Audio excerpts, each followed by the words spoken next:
Good afternoon students. आज हम कर रहे हैं लॉन्ग क्वेश्चन। हमारा फर्स्ट क्वेश्चन है, briefly describe the different type of movable joints in the human body.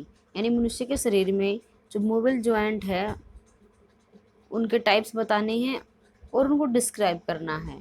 तो ये 4 प्रकार की होते हैं। सबसे पहला बॉल एंड सॉकेट जॉइंट्स।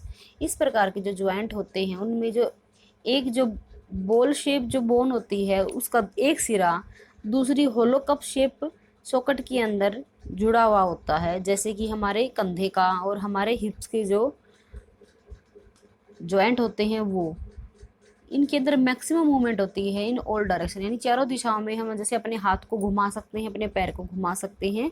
इस तरह के जो जॉइंट होते हैं उनको बॉल एंड सॉकेट जॉइंट बोलते हैं। Next hinge joint. Hinge joint जैसे दरवाजे में होता है, हम दरवाजे को अच्छी तरह बंद कर सकते हैं और खोल सकते हैं। इसी तरह ये हिंज जॉइंट भी हमारी बॉडी के अंदर ऐसे ही काम करता है। यह सिर्फ एक ही दिशा में, हम दरवाजे को सिर्फ एक तरफ खोल सकते हैं, अंदर फिर बंद कर सकते हैं।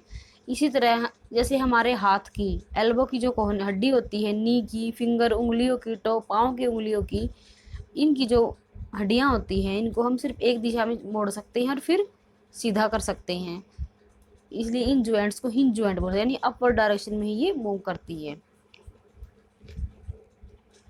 पावेट joint. The joint where over neck join the head is a pivot joint. यानी कि ये वो जॉइंट है जैसे कि हमारी गर्दन हमारे सर से जुड़ी होती है। इस प्रकार के जो जॉइंट होते हैं उनको पावेट जॉइंट बोलते हैं। ये जो हड्डियाँ होती है इसमें सिर्फ हम आगे पीछे और दाएं बाएं कर सकते हैं। जैसे आपने देखा होगा कि हमारे सर को हम फॉरवर्ड आगे की तरफ करेंगे, पीछे की तरफ कर सकते हैं, और राइट और लेफ्ट अपने सर को कर सकते हैं। इस तरह के जॉइंट को पावेट जॉइंट बोलते हैं। अगर ये क्वेश्चन आ जाए कि जो हमारी नेक होती है इसमें कैसा जॉइंट है, तो वो है पावेट जॉइंट्स। Next gliding joint.